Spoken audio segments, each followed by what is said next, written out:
Hey everybody, Rob here again with another episode of What CD is Rob listening to, and I'm continuing on with my Queen marathon with one of my very favorites.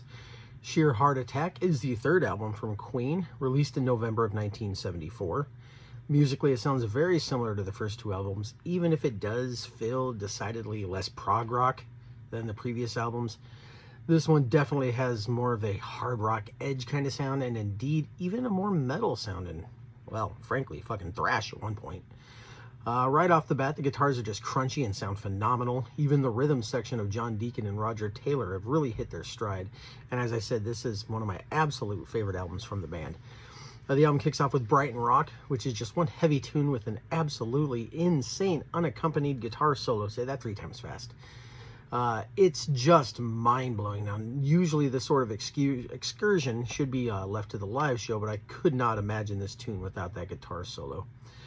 Killer Queen follows, and while there are those that just love this swanky piano-driven song, it was never really one of my favorites.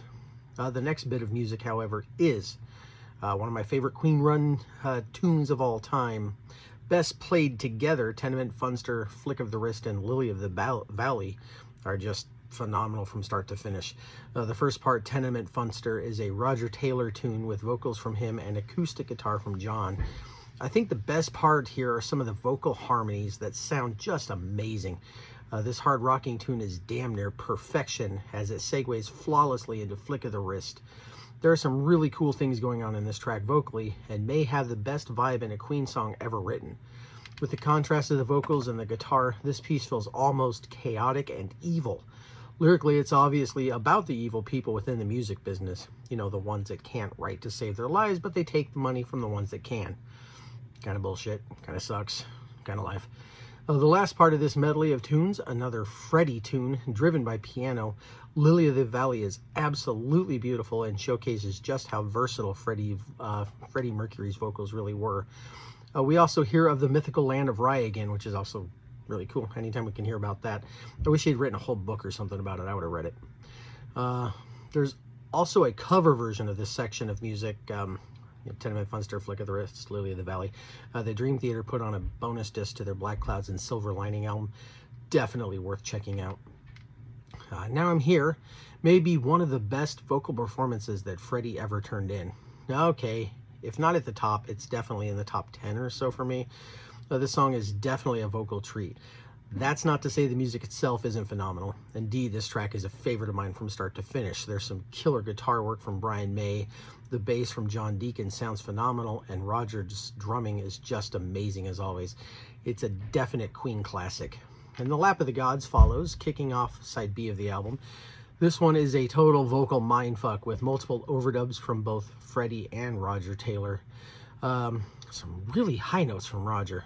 The way the vocals mix with this piano-driven rocker makes sort of an eerie vibe during the intro and chorus. And the chorus is almost operatic at times, especially with some of those notes that Roger hits. I mean, I'm telling you, he's up in the stratosphere. It's amazing.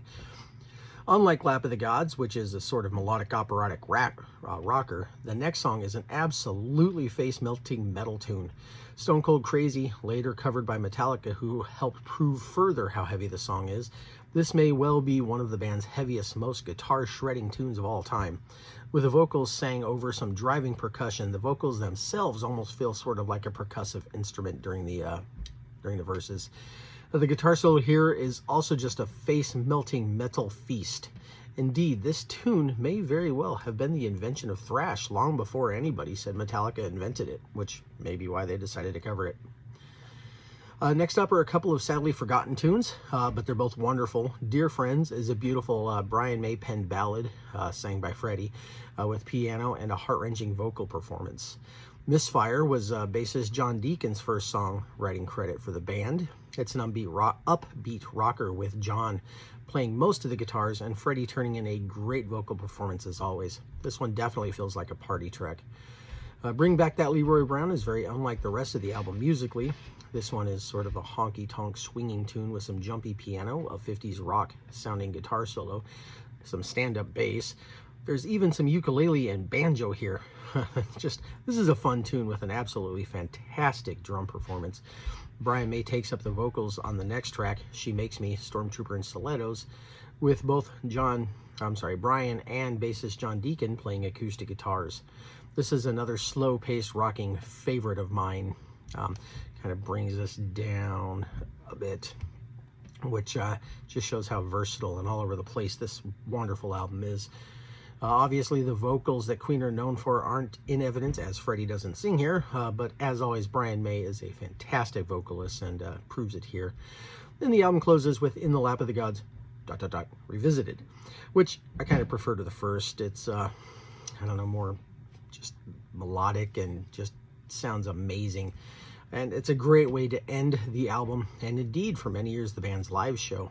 I think for 3-4 good years, they ended their show with that tune. Fantastic song.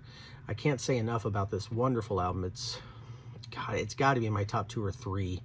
I'll know more after I'm done listening to them all and ranking them of how I feel now. And even with the creepy-ass album cover, it's not their creepiest. We'll get to that. Even with the creepy-ass album cover, I still love this album. Anyway, I'm going to continue now with, I think, A Night at the Opera. So maybe I'll come back and talk about that one. Maybe I won't. Who knows? Anyway, until then, doodles.